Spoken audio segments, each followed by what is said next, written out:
बचपन में हम दादी नानी की कहानियां सुनकर काफी कुछ सीखते थे। उन कहानियों में हम खुद को जोड़ कभी राजा या कभी रानी बन जाते थे। आज फिर हम आपको अपनी कहानी के माध्यम से मोहब्बत की उन गलियों में ले जाने का प्रयत्न कर रहे हैं, जहां आप फिर से इमोशनल हो जाएंगे। कविता अपने माता पिता की बहुत लाडली थी। 3 बड़े भाइयों की बहन जो थी, कोई भी चीज मांगने पर उसी वक्त सामने हाजिर हो जाती। पूरे घर में रौब था उसका।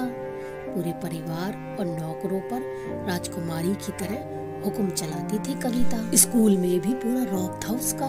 बड़े घर की लाडली जो थी वह। ऐसे ही उसने कॉलेज में दाखिला लिया। उसके ठाट बाट, बड़ी गाड़ी में आना जाना, हर दिन नया फैशन देखकर हर कोई उससे दोस्ती करना चाहता था। थोड़े ही दिनों में उसके बहुत से दोस्त बन गए। पूरे कॉलेज में उसकी अपनी ही एक पहचान थी। इन दिनों उसके घर एक रिश्ता आया। खानदानी लोग थे और पापा की पुरानी जान पहचान थी। उनके साथ कविता के साथ कोई जबरदस्ती नहीं थी, पर कविता ने फिर भी हाँ कर दी, क्योंकि वह अपने परिवार से बहुत प्यार करती थी। वह जानती थी कि वह लोग उसका अच्छा ही सोचेंगे। लड़के का नाम राज था। राज काफी पढ़ा लिखा और समझदार लड़का था। ससुराल वाले भी बहुत अच्छे थे। ससुराल में कविता की जगह वैसी ही थी जैसे कि मायके में। कोई भी कार्य कविता की सलाह के बिना नहीं होता था। सबकी लाडली बहू बन गई थी वह। फिर उसके घर एक बेटे का जन्म हुआ। राहुल कविता को जान से प्यारा था। पोता पाकर ससुराल वाले तो फूले नहीं समाते थे। कविता कभी कभी सोचती कि उसकी किस्मत कितनी अच्छी है। उसका हर अपना उसे कितना प्यार करता है। चाहे जीवन में कैसा भी समय आए, मेरे अपने हमेशा मेरे साथ। मैं कभी अकेली नहीं हो सकती।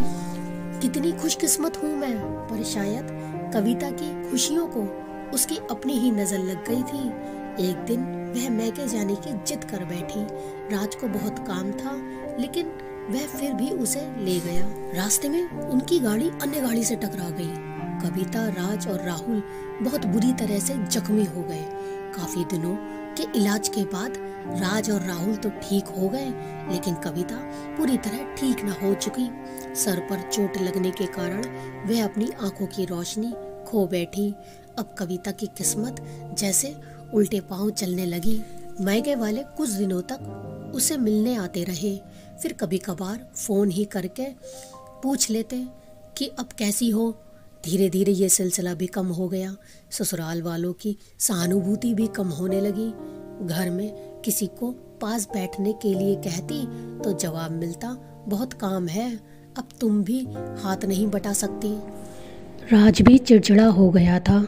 बस राहुल ही था उसके साथ, जिसके साथ हंसते खेलते उसका वक्त गुजरता। एक दिन कविता के हाथ से कुछ सामान गिर गया, जिसकी वजह से राहुल को हल्की सी चोट लग गई। कविता के सास ससुर ने राहुल को उससे अलग कर दिया कि कहीं उसके ना देखने की वजह से बच्चे का कोई नुकसान ना हो जाए। कविता अंदर से टूट चुकी थी।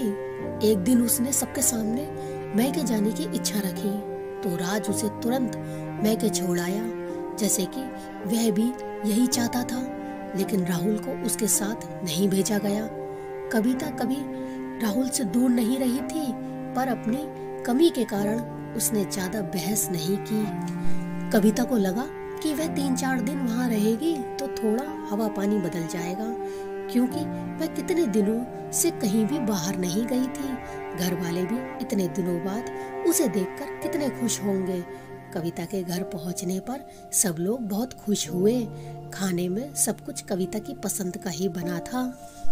उसने अपने मम्मी पापा और भाई भाभियों से दिल खोलकर बातें की। उनके छोटे छोटे बच्चे भी बुआ के साथ घुल मिल गए थे। रात को सोने के वक्त जब वह कपड़े बदलने लगी तो उसे पता चला कि उसका बैग तो बहुत भरा हुआ था। वह सब समझ गई थी। वह बहुत उदास हो गई। कुछ दिनों तक तो सब ठीक रहा, फिर जैसे सब बदलने लगा। सबका व्यवहार बदल रहा था। वह लोग जैसे थक चुके थे उससे। सब लोग घुमा फिरा कर पूछने लगे कि राज कब आ रहा है उसे ले जाने। वह बहाना बना देती, जबकि वह जानती थी कि उस घर में अब उसके लिए कोई जगह नहीं। कविता से चलते वक्त कुछ न कुछ नुकसान हो जाता। थोड़ी बहुत टोका-टाकी उसे सुनाई देती, वह टाल देती। एक दिन उसके हाथ से लगकर एक कीमती फूलदान टूट गया। छोटी भाभी ने बहुत हंगामा मचाया। कविता के माता पिता रोज रोज के झमेलों से तंग आ गए थे। उन्होंने राज को खुद से फोन कर दिया। राज कविता को अपने घर ले गया। कविता को अपने परिवार वालों से ये उम्मीद न थी। जिस कविता के कहे बिना घर में एक पत्ता भी नहीं हिलता था, उस घर के लिए वह अब बोझ बन चुकी थी। राज के साथ ससुराल आते वक्त वह बहुत खुश थी, क्योंकि वह अपने घर जा रही थी, अपने जिगर के टुकड़े राहुल के पास। परंतु यह खुशी भी कुछ पल की ही थी। सारा बंदोबस्त पहले ही किया हुआ था। कविता को सीधे ऊपर वाले कमरे में पहुंचा दिया गया। राहुल से दूर रहने की सख्त चेतावनी दी गई। एक काम वाली लता को उसकी जिम्मेदारी सौंपी गई, जो उसके खाने पहनने जैसी जरूरतों का ध्यान रखती। कविता ज्यादातर चुप ही रहती। कभी कभी काम वाली लता से थोड़ा बतिया लेती। उसके जरिए राहुल का पता चल जाता। सबकी लाडली बेटी और बहू सबके लिए लाडली से बोझ बन चुकी थी। सो फ्रेंड्स, यह थी हमारी आज की कहानी।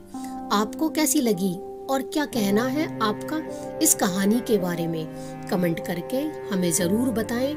वीडियो को लाइक कर दीजिए और इसी तरह की कहानियाँ लगातार देखने के लिए चैनल को सब्सक्राइब करके घंटी को दबाकर ऑल पर सेट कर लीजिए, ताकि आने वाली वीडियो का नोटिफिकेशन आपके पास तुरंत पहुँचे।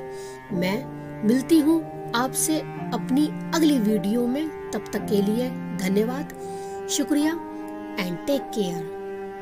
Love you.